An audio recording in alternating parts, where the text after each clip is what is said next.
നമ്മൾ കക്കാടൻ മട പോകുന്നു. കക്കാടൻ പോയിൽ കക്കാടൻ പോയില്ലേക്കാണ്.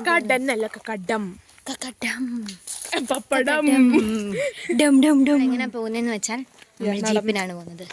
കണ്ടു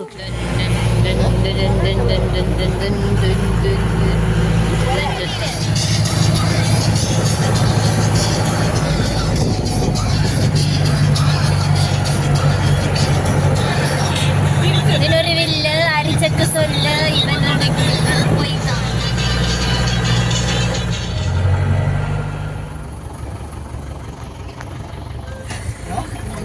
അവസാനം ഞാനും ഫോണും കൂടെ വെളിയിൽ ഇറങ്ങി നടക്കേണ്ടി വരും മിക്കവാറും. 15 minutes later. ഗൈസ് നമ്മൾ മേളിലെത്തി. ഇനി നമ്മൾ താഴെ അതെ ഇനി നമ്മൾ മെയിൻ ഏരിയയിലേക്ക് പോകുന്നു. അതാണ്ട് എലിസൊക്കെ ചാടി ഇറങ്ങുന്നു. എലിസുവിന്റെ സ്ഥലമാണെന്ന് തോന്നുന്നു. എലിസിന്റെ സ്വന്തം നാടാ. പിള്ളേരോട്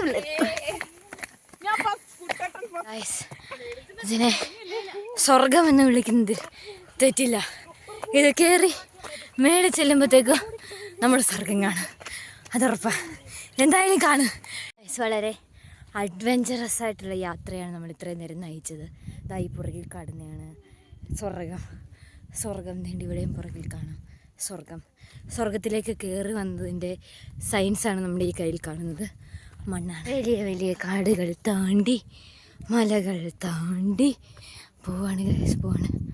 നമ്മളെല്ലാവരും കൂടെ പോയിക്കൊണ്ടേയിരിക്കുകയാണ്.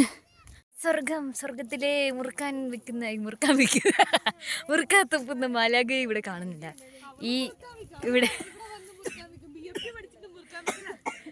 പുറകെ കുറേ മരണങ്ങൾ നിരത്തിരിപ്പുണ്ട്.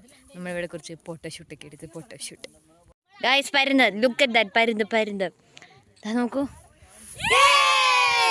നമ്മൾ തിരിച്ച് സ്വർഗത്തിൽ നിന്ന് ഇറങ്ങുകയാണ്. നമ്മൾ സ്വർഗത്തിൽ നിന്ന് ഇറങ്ങുന്നു. എൻ്റെ മുറുക്കാൻ തീർന്നതിനാൽ ഞാൻ മുറുക്കാൻ എടുക്കാൻ താഴെ പോയിച്ച് തിരിച്ച് വരുന്നതായിരിക്കും. അപ്പോൾ എല്ലാവരും വെയിറ്റ് ചെയ്യുക.